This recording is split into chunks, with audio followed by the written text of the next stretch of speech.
Bonjour à tous, nous allons encore couvrir notre leçon 4. Notre leçon 4 qui nous parle de changement de comportement à travers une facilitation efficace. Changement de comportement à travers une facilitation efficace. Alors, on va un peu discuter sur les objectifs et j'aurai besoin de quelqu'un pour nous parler de ces objectifs. Est-ce que dans la salle, il y a quelqu'un qui va lire un peu à haute voix ces objectifs? OK. Merci beaucoup. Alors, après avoir lu ces objectifs, nous avons déjà compris ce que nous allons couvrir ensemble durant cette leçon. OK? Et avant de commencer avec notre leçon proprement dite, on va faire une activité sur le brise-glace. OK? On va faire une activité de brise-glace. Alors, qu'est-ce que nous allons faire? Vous allez vous séparer en 4 groupes. OK? On va former 4 groupes rapidement.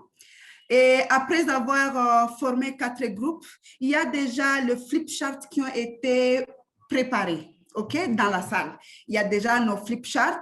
Et sur ce flip chart, il y a des questions qui ont été notées, OK?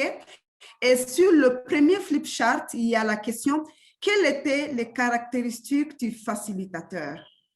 OK? Ça, c'est une des questions que vous allez répondre, OK?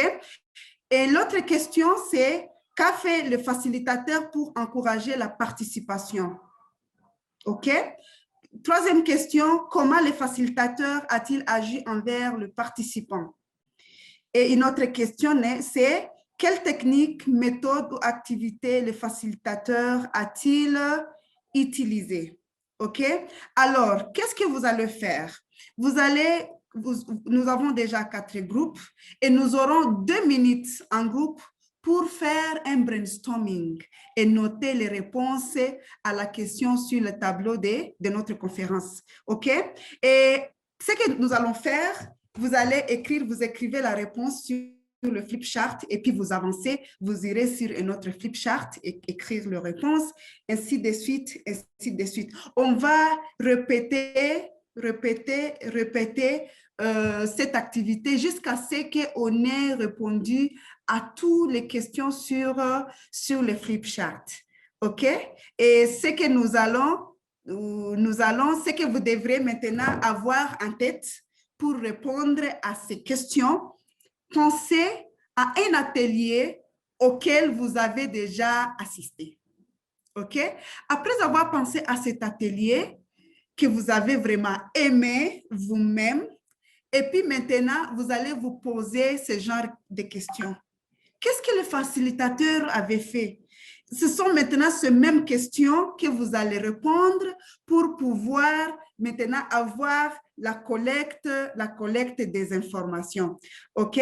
Et puis après, maintenant, on va mettre même la musique. Dès que la musique stop, vous allez sur notre flip chart. Dès que la musique stop, vous allez sur notre flip chart. Ainsi de suite, en train de penser premièrement sur cet atelier.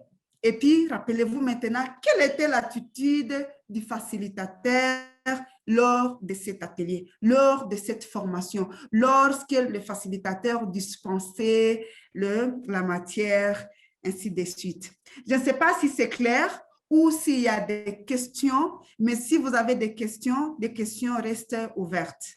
OK? Merci beaucoup. Alors, maintenant, nous allons commencer avec ces brise-glaces. Répondez des questions et puis après, nous allons passer sur la suite de notre formation. OK. Je pense que on est en train déjà de réunir les réponses. Maintenant, vous allez passer sur un flip chart et une autre, ainsi de suite. Lorsque vous terminez sur ce flip chart, vous passez sur une autre flip chart. Vous terminez sur ce flip chart, ainsi de suite, jusqu'à ce que toutes les réponses soient inscrites sur le flip chart.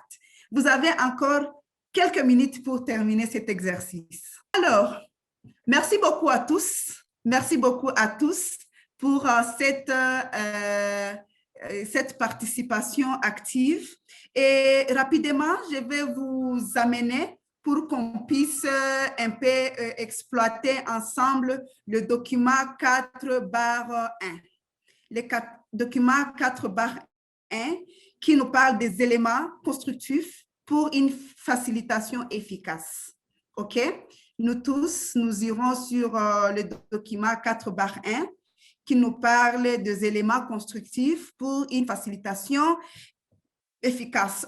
En fait, c'est une liste que vous pouvez consulter et voir comment vraiment, quelle est l'attitude, qu'est-ce qu'on peut faire pour avoir une facilitation efficace. OK?